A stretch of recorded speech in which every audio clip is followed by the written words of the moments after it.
नमस्कार दोस्तों, आप सबका स्वागत है। बिहार बोर्ड मैट्रिक परीक्षा के लिए आज हम गणित का माध्य ऑब्जेक्टिव बताने जा रहे हैं। दोस्तों, इस वीडियो को आप अंत तक जरूर देखें क्योंकि इसमें आपका 2 नंबर पक्का मिलने वाले हैं। तो आइए, जैसा कि हम पहले बोर्ड पे लिख चुके हैं कि माध्य या औसत दोनों एक के होता है। माध्य बराबर आंकड़ों का कुल योग बटे कुल संख्या। तो समझ गए, माध्य बराबर क्या होता है? आंकड़ों का कुल योग बटे कुल संख्या। तो आइए, पहला प्रश्न आप देख रहे हैं कि आंकड़ा 7,0,4,13 का माध्य क्या है। तो देखिए, आंकड़ों का कुल योग तो हम लिखेंगे यहाँ पे माध्य बराबर 7 + 0 + 4 + 13 बटे, ये आंकड़ों का कुल योग कर दिए, बटे कुल संख्या। तो कुल संख्या कितना है? 1 2 3 4, 4 संख्या 4 लिख दिया। अब देखिए दोस्तों, इसको हम जोड़ देंगे, यानी कि 13 और 7 20, अब 20 4 24, और 0 जाएगा तो 24 रह जाएगा, यानी कि 24 बटे आपका 4 आ गया। अब ये कट जाएगा आपका 6 × 24, यानी कि 6 बार में। तो माध्य कितना आ गया आपका? 6। ऑप्शन नंबर बी सही है। तो उसी प्रकार से देखिए दोस्तों, 2 नंबर में कहा है P, Q, R का गणितीय माध्य क्या होगा। तो गणितीय माध्य क्या होगा? तो हम लोग जानते हैं कि माध्य बराबर क्या होता है? कुल आंकड़ों का योग बटे कुल संख्या। तो क्या ये होगा? नहीं, ये गुणों में ये नहीं होगा, ये होगा। लेकिन देखिए, यहाँ 1 2 3 संख्या है, नीचे में 3 होना चाहिए। जोड़ तो दिया है लेकिन नीचे में 3 नहीं है, तो ये भी नहीं होगा। ऑप्शन नंबर सी देखिए, P + Q + R बटे 3। हाँ, ये बिल्कुल सही है क्योंकि 1 2 3 संख्या है, नीचे में 3 है, और आंकड़ों का योग, तो आंकड़ों का योग क्या हुआ है। तो देखिए दोस्तों, इसका ऑप्शन नंबर सी बिल्कुल सही है। तो चलते हैं अब अगले प्रश्न की ओर। तो प्रश्न आपका कह रहा है कि प्रथम 5 विषम संख्याओं का माध्य होगा। प्रथम 5 विषम संख्याओं का माध्य होगा। तो विषम संख्या क्या होता है मेरा? तो यहां पे लिख लेंगे माध्य बराबर प्रथम विषम संख्या क्या होता है? 1, उसके बाद फिर कितना होगा? 3, उसके बाद कितना होगा? 5, उसके बाद फिर 7, उसके बाद फिर 9। तो 1 2 3 4 5 विषम संख्या ले लिए क्योंकि 5 विषम संख्याओं का माध्य पूछा था। तो नीचे में 5 लिख देंगे और इन सबको जोड़ देंगे, तो जोड़ने के बाद आपका कितना हो जाएगा? 9 1 10, 3 13, 13 7 20 और 5 25। आपका 25 बटे 5 आ गया। तो इसे कटा दीजिए, 5 है 25, यानी कि 5 बार में। तो आपका माध्य कितना आ गया? ऑप्शन नंबर डी बिल्कुल सही है, 5। अब देखिए, प्रश्न है चौथा नंबर, प्रथम 5 पूर्ण संख्या। यहां पूछा था विषम संख्या, यहां पूर्ण संख्याओं का माध्य होगा। तो प्रथम 5 पूर्ण संख्याओं का माध्य क्या होगा? तो दोस्तों, पहले जो प्राकृतिक संख्या था, यानी कि नेचुरल नंबर जो पहले हुआ करता था, वह जो होता था 1 2 3 4, यानी कि 5 6 9, फिर यहाँ 11 रहता था। यानी कि 0 का इसमें नेचुरल नंबर यानी कि प्राकृतिक संख्या में जिक्र नहीं किया गया है, 0 उसमें नहीं था। जब 0 इसमें शामिल किया गया, और हाँ एक बात, 0 का आविष्कार किसने किया था? तो आर्यभट्ट ने किया था। 0 का आविष्कार किसने किया था? आर्यभट्ट ने किया था। वह एक गणितज्ञ थे, और आर्यभट्ट कहाँ का रहने वाला था? भारत देश का रहने वाला था। ठीक, तो देखिए, जब ये 0 का आविष्कार हो गया, तब क्या हो गया? पूर्ण संख्या हो गया। तो पूर्ण संख्या कहां से होने लगा? यानी कि 0 से स्टार्ट होने लगा। जैसे 0 1 2 3 4 ऐसे डॉट डॉट इनफिनिटिव जाएगा। तो इस तरह से पूर्ण संख्या का शुरुआत हुआ। तो देखिए, तो अब यहाँ पे पूर्ण संख्या समझ गए क्या होता है? जो 0 से शुरू हो उसे पूर्ण संख्या कहते हैं, और जो 1 से शुरू से प्राकृतिक संख्या कहते हैं। तो देखिए, अब यहाँ पे तो 5 पूर्ण संख्या लेना है, तो पहले मेरा 0 आ जाएगा, उसके बाद फिर 1 2 3 4, 1 2 3 4 5 संख्या ले लिए, बटे में 5 दे देंगे। अब इसे जोड़ दीजिए, तो 4 3 7, 7 2 9 1 10 बटे 5, तो 5 दूनी 10 कट जाएगा, आपका 2 आ गया। तो 2 कहाँ है? ऑप्शन नंबर सी बिल्कुल सही है। तो प्रथम 5 पूर्ण संख्याओं का माध्य क्या होगा? 2 हो जाएगा। तो चलते हैं अगले प्रश्न की ओर। प्रश्न कह रहा है कि यदि 3, 4, 5, 17 तथा x का माध्य 6 है तो x का मान क्या होगा? तो दोस्तों हम सभी जानते हैं कि माध्य बराबर होता है कुल आंकड़ों का योग बटे कुल संख्या। तो आंकड़ा हमको कितना दिया गया है? 3 दिया गया है, plus 4 plus 5 plus 17 plus x बटे क्या कितना संख्या है? 1 2 3 4 1 5 संख्या है, तो 5 लिख दिया। अब इन सभी को जोड़ देंगे तो 17 3 20 20 4 24 24 5 29। तो 29 प्लस एक्स, 29 प्लस एक्स, तो 29 प्लस एक्स अब बटे में कितना जाएगा? 5 लिख दिया। अब बराबर देखिए हमको माध्य, यही माध्य हमको यहाँ पे 6 दे दिया है और आंकड़ा में से एक संख्या पूछा है जो कि x है, तो हम यहाँ पे माध्य को लिख लेंगे क्योंकि माध्य मेरा 6 था, तो 6 पे यहाँ पे लिख लेंगे। न कुछ तो बटे में 1 है। अब इस तरह का जब आ जाता है तो क्या करेंगे? कोना कोनी गुना, न कुछ तो यहाँ 1 रहता है तो कोना कोनी गुना करेंगे, तो इसको 1 से गुना कर देंगे तो सेम मेरा उत्तर जाएगा, यानी कि 29 प्लस एक्स बराबर इधर से गुना करेंगे तो 30 हो जाएगा, यानी कि 6 गुना 5। अब देखिए यहाँ पे 29 प्लस एक्स बराबर आपका आ गया 30।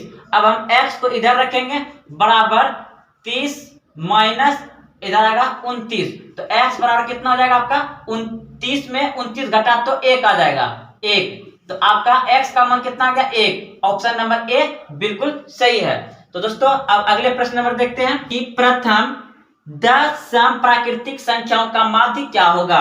तो सम संख्या कर रहा है तो सम संख्या 2 से शुरू होता है, तो लिखिए यहाँ पे 2 प्लस इसके आगे क्या आ जाएगा? 4 plus 6 plus 8 plus 10 plus 12 plus 14 plus 16 plus 18 plus 20। देखिए 1 2 3 4 5 6 7 8 9 10, 10 पूरा गया क्योंकि 10 सम संख्या का था लेने के लिए और नीचे में 10। अब इन सभी को जोड़ दीजिए, देखिए जोड़िए यहाँ से, ये तो 20 हो गया। देखिए 20 यानी ये 20 हो गया, 18 और 2 कितना होगा? 20। अब फिर यहाँ पे देखिए 16 4 20, और फिर देखिए 14 24, फिर 12 8 20 और ये 10 है, यानी कितना हो गया यहाँ से आपका 20 20 40 40 20 60 60 20 80 80 20 100 और ये कितना जाएगा? 110। तो 110 बटे 10, ये 0 कट गया तो आपका बच गया सिर्फ यहाँ पे 11।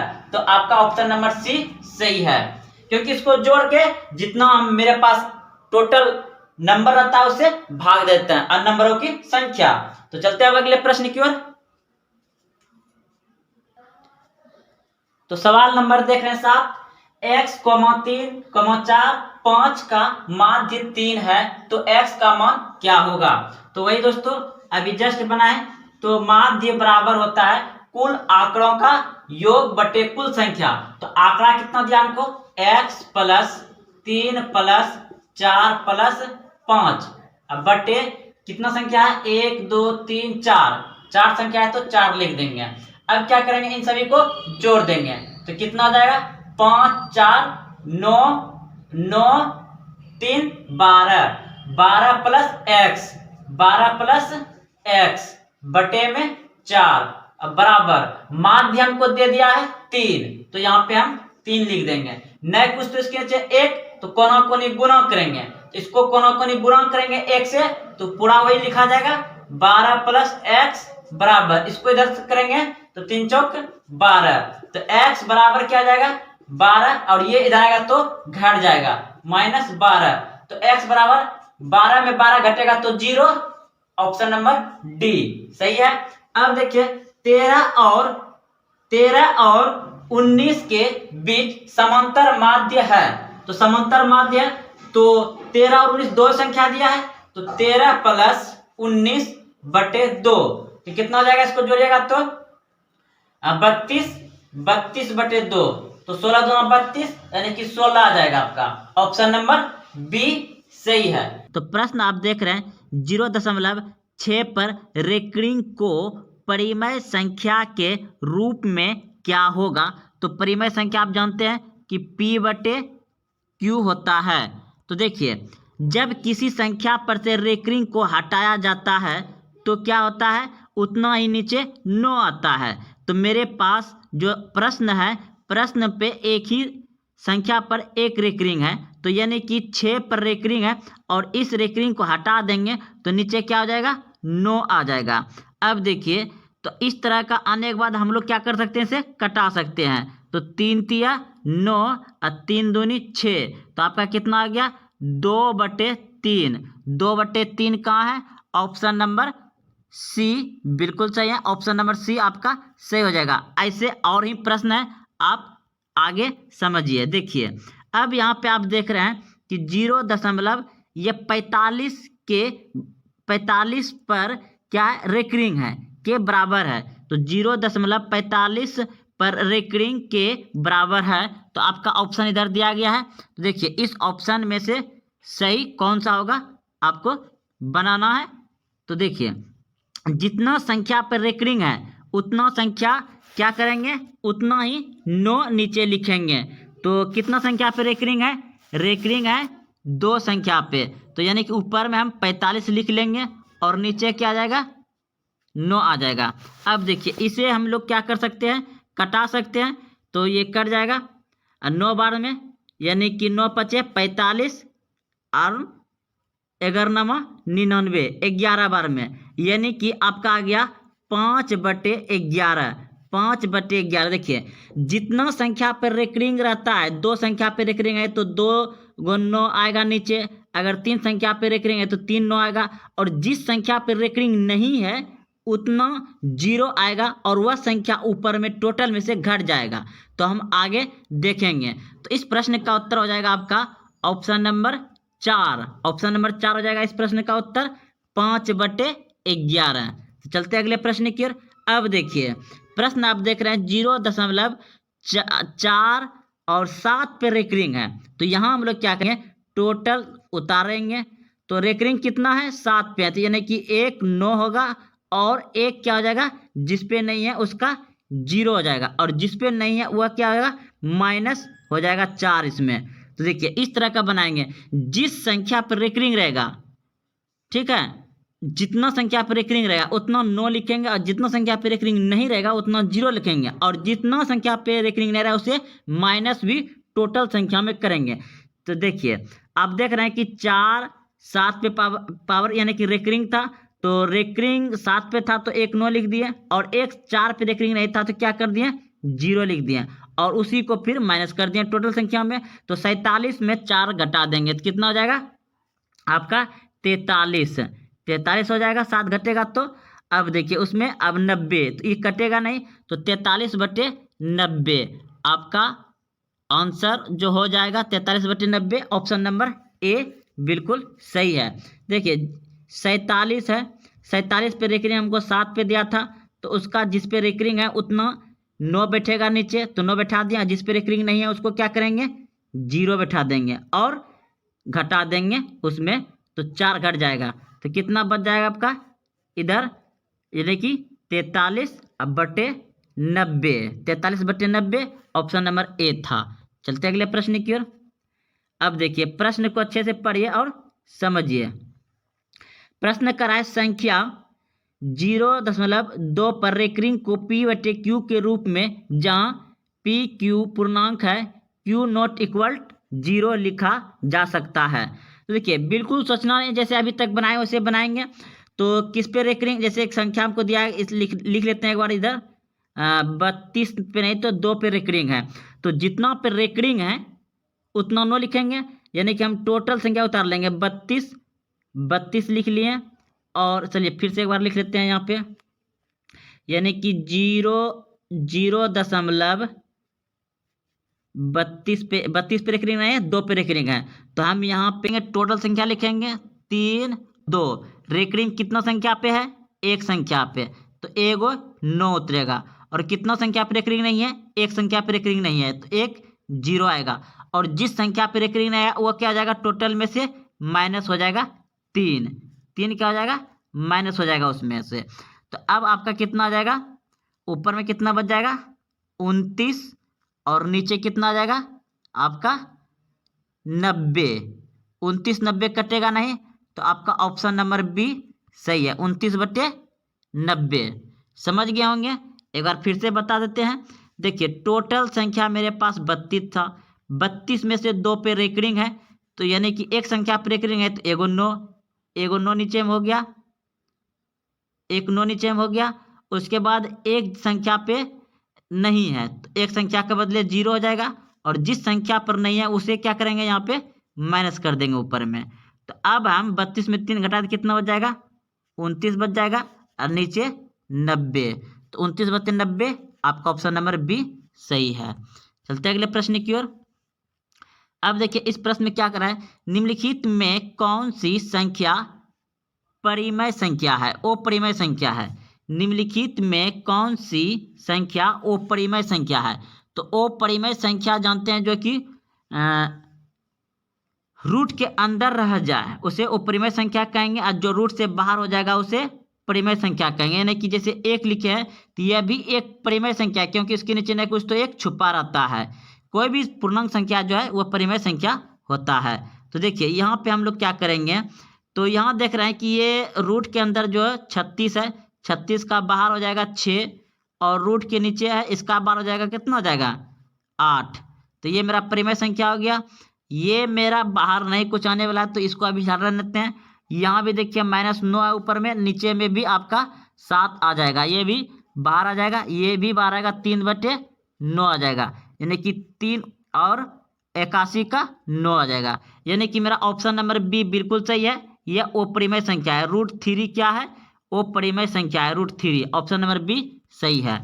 अगला प्रश्न देखिए हम सभी जानबे करते हैं कि पाई क्या होता है? एक अपरिमेय संख्या है। तो यहाँ क्या दिया गया है? निम्नलिखित में कौन परिमेय संख्या है? अब क्या परिमेय संख्या पूछा गया है, तो ये अपरिमेय संख्या है, ये भी अपरिमेय संख्या है, और यहाँ मेरा क्या जाएगा? परिमेय संख्या, यानी कि 4 निकल जाएगा 16 का, और 5 25 का क्या निकल जाएगा? 5, और यहाँ भी निकल जाएगा। तो मेरा ऑप्शन नंबर सी बिल्कुल सही है, क्योंकि रूट कितना है?